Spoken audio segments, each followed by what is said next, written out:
Do you think there will be invasions in plural, or people expect an invasion which they witnessed in the two operations which took place in Iraq? What is the reason? Or the third part, is American strategy forcing Israel to slow down a bit because their own assets are vulnerable, whereas Israel is ready? You raise a lot of good questions, and I think both you and Aditya have laid the story out and the very, very difficult issues out well and clearly. Israel has a few goals, and at the moment, we're still trying to reach the first goals. The first one is to get Israel to be safe and secure again. And you mentioned it at the beginning, and I'll just repeat it. Yesterday, a terrorist that might have been hiding since October 7th was found in Israel, as well as a group of terrorists that used a tunnel that are, as you said, 500 kilometers. We're not close to getting all of them. So used the tunnel and tried through the sea to enter Israel. So we're definitely hitting Hamas targets, and we're hitting many of the Hamas commanders, but they're still working and they're still trying to enter Israel. So our first goal, to get Israel safe and secure again, we're still working on it. We're still not there.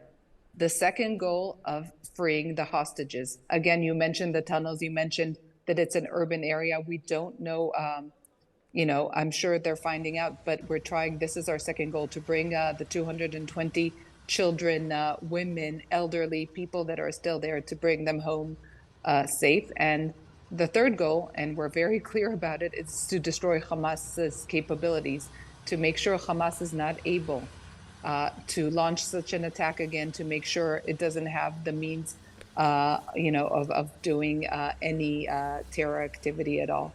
So at the moment, we are able to target many of their weapon storages, of some of the tunnels, of their, as I said, commanders' launch sites by air. And yesterday we saw an attack that was by air and with the tank force.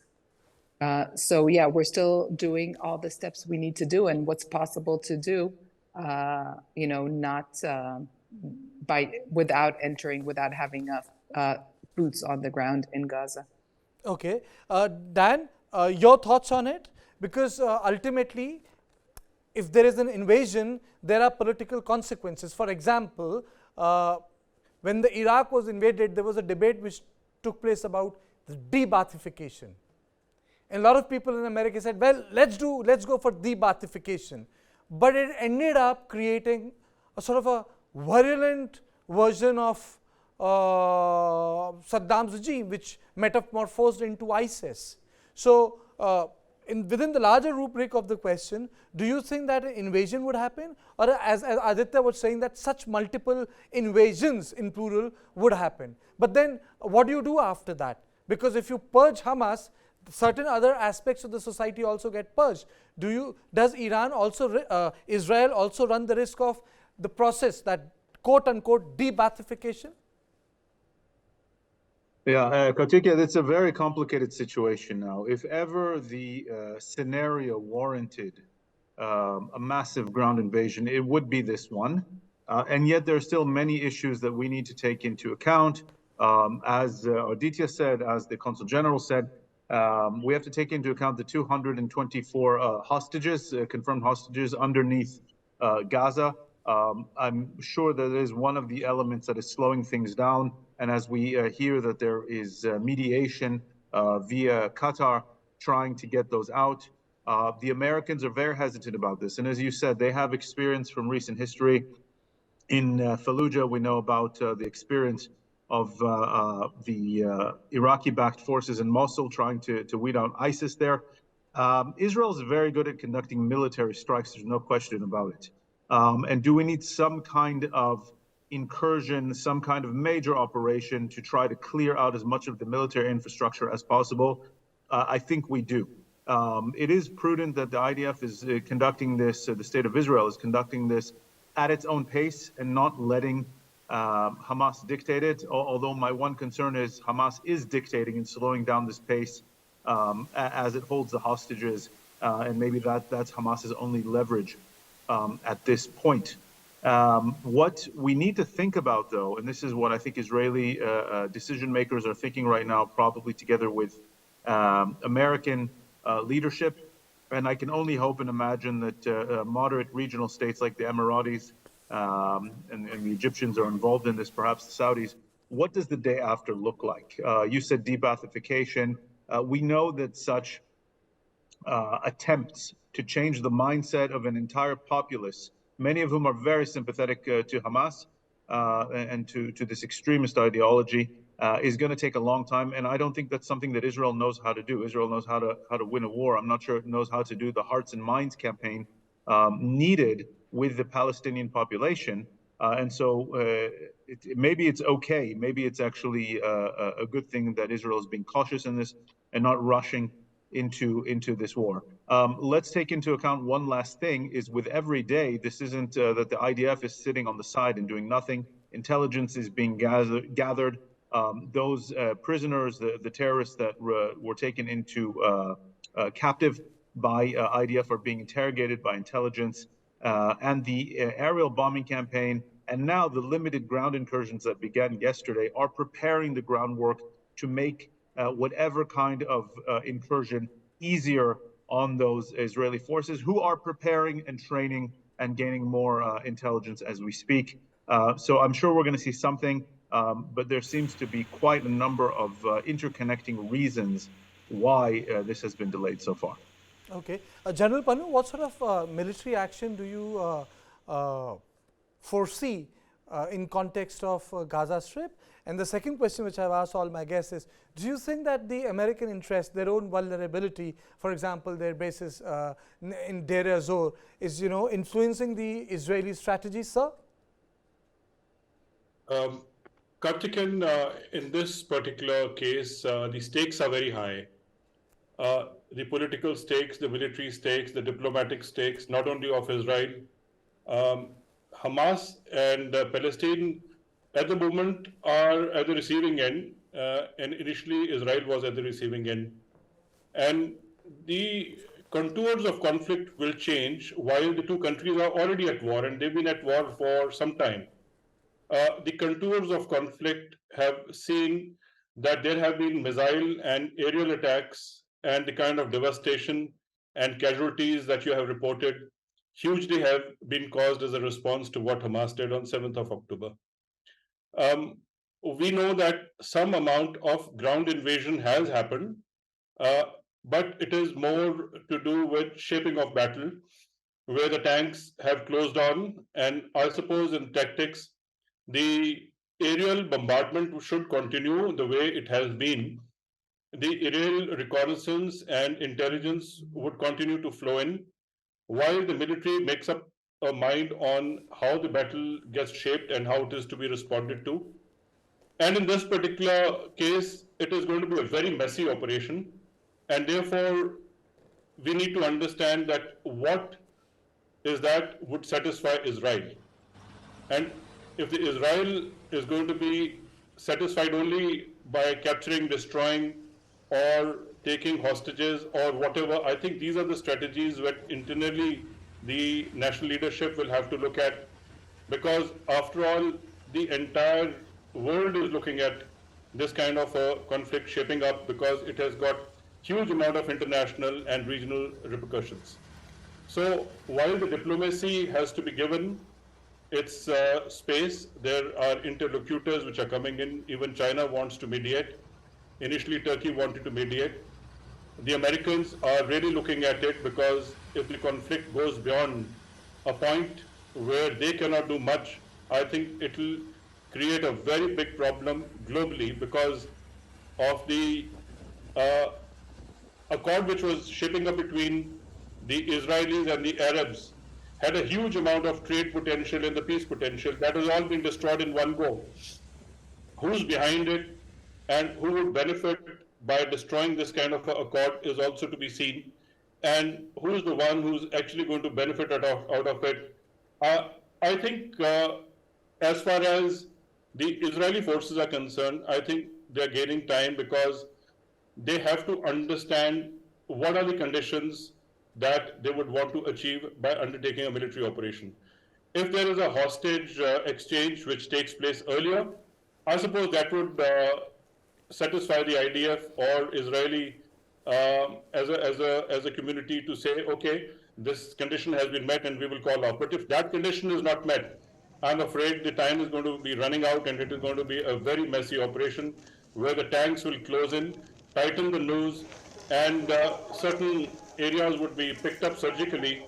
And I think it will be street to street, tunnel to tunnel, both upper ground and the subterranean war will go in. So one understands how it started, but one is not very clear how it is going to end. And I only hope that they gain more time and do it more deliberately rather than jumping into making mistakes. It will become very, very complex situation for Israel and for the environment around. So I suppose biding time is extremely important at this time. Well, Arjun, if you look at the American statesmen, if you look at the reports which have come out from the Western press, quote unquote, it's primarily about how Americans are rushing to secure their own bases, how Americans are rushing to create an aerial shield for their bases in Syria, Kuwait, Jordan, and they don't even acknowledge that they have a base in Syria, which they do have a base in Syria at the mouth of the Euphrates, and they have it there, and they have blocked the road. Because I got lost years ago on that same path when I was trying to come back from Aleppo to Palmyra, and we couldn't. So, and they don't acknowledge it, but they're all deploying either the THAAD system or any other anti-missile system. It looks as if America is trying to secure its own bases, slowing the Israeli response. That's the thing which I get when I read those articles. You're right in some ways, but I wouldn't put it past Israel. Does not go on timetables dictated by other countries, and especially including the United States to a large extent. Although it is, of course, the cooperation, the military cooperation between the two countries is exactly what it is. It's a cooperation. Neither one dictates the other, considering what Israel knows the West Asian region far better than the Americans who come from outside and do not live there. So especially when it comes to Gaza, etc. So yes, can we fault them for trying to, after all the threats that have been made regarding Iranian bases, American bases, American soldiers that have come out from Iran and other entities, can they be faulted for this, for looking after their own troops first? Because they're not leaving. It's not something that they'll just go off at the first instance. Secondly, the other aspect to be looked at is the Israelis have a particular objective in mind. We don't know it. Probably our Israeli guests may know it far better, but it's not out in public. The Defense Minister, General Minister Yoav Gallant, outlined 3 objectives. And one of them is, of course, the last one, as he said, and which is pretty clear, is disengagement completely. No more responsibility for water, for electricity, for whatever there's going to be a buffer zone, etc. And the most important objective of whatever operation is carried out after deterrence, etc., is restoration of deterrence for Israel in the region. This has been severely dented because of this operation on the 7th of October and the response to it. It's literally become a free-for-all that, okay, this is the time we can hit Israel. They're pretty weak. The response time we know is not going to happen. They've got these hostages which are being held as a sort of a leverage. The question here is going to be how much, and remember for Biden also, besides what was mentioned earlier regarding the Ukraine war, which is of course important for the United States, not so for Israel comparatively. Also, you have an election coming along. So whatever in the United States next year. So the question is, what is going to be the next move is something that Israel alone will decide, but in consultation with its friends, which is mainly the United States. Question here to be seen is, and they will not let it go. They will not miss out on an opportunity when they get one to degrade the opposition, degrade Hamas, to degrade Islamic Jihad, the Hezbollah, etc. Like they made it very clear. They made it very clear many days ago to the Hezbollah that we know you can do things, but don't do it. You'll pay for it. Now the question is, earlier when this kind of a statement used to be made, people used to some extent, listen. Hezbollah and the other terrorist organization. But again, as I said, after the sort of loss of deterrence, this is going to be, they've started attacking. So they've been hitting back. And this is where it's going to go is something that I think our Israeli guests would be better placed to answer. Mm-hmm. But, going by the drift of your answer, Aditya, do you feel that what was what happened between 67 to 2005, prolonged occupation of Gaza? It seems very unlikely. Well, there will be an occupation, certainly, but it might be temporary. How the future holds, I think there'll be more interference or intervention of the Israelis, just like it is in the West Bank. You could see Israelis know what's happening inside the West Bank very much so. In Gaza, I think things have gone out of control in the last 10 to 15 years. You could say Gaza was taken over completely forcibly by the Hamas, and no democracy, no governance was really visible, and all of its resources, a lot of money that came in for the humanitarian aid, perhaps was being sent for making rockets or ammunition or training these terrorists. And one can't say that this kind of attack that happened could have been planned merely in a few months. Perhaps it took a year or years in planning this attack. Now there are reports coming in from the Wall Street Journal and others indicating that many of these Hamas terrorists were trained in Iran. So I think it's a larger conspiracy, but yes, we will see a very slow, snail-paced, targeted invasion inside Gaza. That will be prolonged. I think it will be a long haul, and finally, they will completely, annihilate Hamas from that area. It will take days, weeks, and months, perhaps. What happens later is something that I'm curious about, because as we know that full-time, permanent kind of occupation is not feasible for Israel, and some kind of a deal will have to be worked out on restoring democracy and restoring peace in that area. Tammy, isn't it bit tough, today, after undergoing such a massive terrorist strike on 7th of October, the difficult questions are being put to Israel. I'm not trying to undermine the suffering to all my viewers, of which the Gazans, an average Gazan is going through. I'm not trying to undermine their suffering. But the tough thing is, as per the Reuters report, there is 400% rise of attacks against Jews in the United States of America, a country which is committed to Israeli security. Reuters reports, I think 398% rise in violent act against Jews, rise of anti-Semitism. I'll come to you. And the second thing is, Israel also, the questions are being asked of Israel, okay, after you do away with the terrorists, what will we do with the government, even before the invasion has begun? Yeah, you're asking I'm asking you. You're asking a very layered. Yeah, you're asking a very layered question, and you're absolutely right to refer first to the massacre of October 7th, which one showed the world that Hamas, when they say that their main goal is to annihilate Israel and to kill Jews, are serious about this goal, and it's one of the first points in their charter, and their whole being is to try to destroy us. And this goes with their main funder and main trainer and main supplier of weapons, which is Iran. And the Iranian regime is saying the same thing.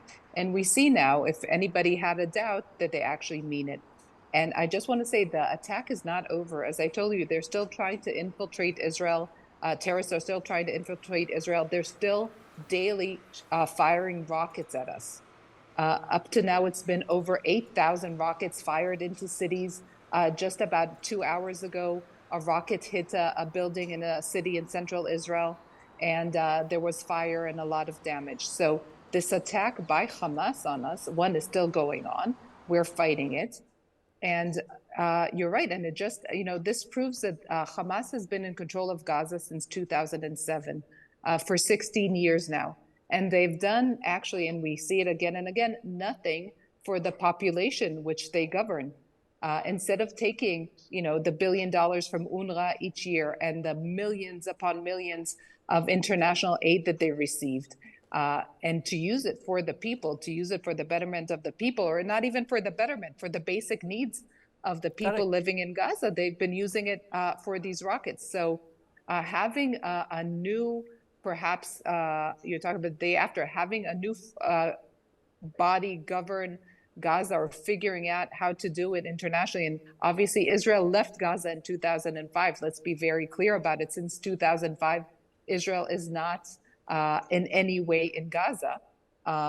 might not be a bad thing for the people living in Gaza, for the people suffering. By the way, for the civilians in both sides now who are suffering due to the Hamas. We have to be very clear about it. We faced a surprise attack. It's definitely a terror attack that's ongoing, and we have to deal with it, and we will deal with it, and we will make sure that Hamas is destroyed.